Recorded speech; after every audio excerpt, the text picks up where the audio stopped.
Thank you for tuning into Preteens podcast, Only the Kids.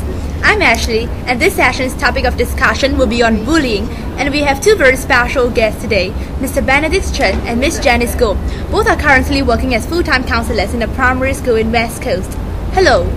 Alright, Mr. Chen, how often have you encountered cases of bullying in the schools you've worked in, and how are the victims targeted? You can just call me Benedict. Through my years of experience, I've encountered hundreds of bullying cases.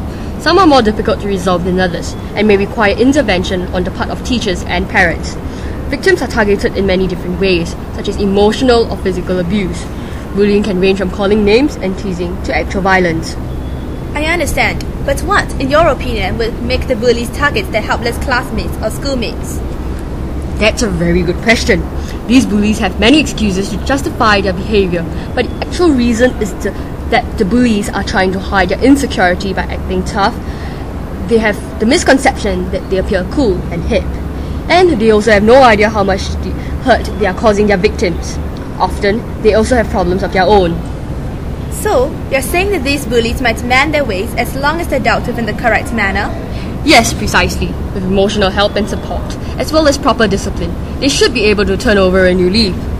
Well, on to you now, Miss Go. Is it true that bullying in the form of personal attacks isn't as serious and can be looked over? As the saying goes, sticks and stones may break my bones, but words will never hurt me. Most people believe it to be that way, but it's totally untrue. You see, bullying in the form of emotional abuse includes teasing, social exclusion, and cyberbullying.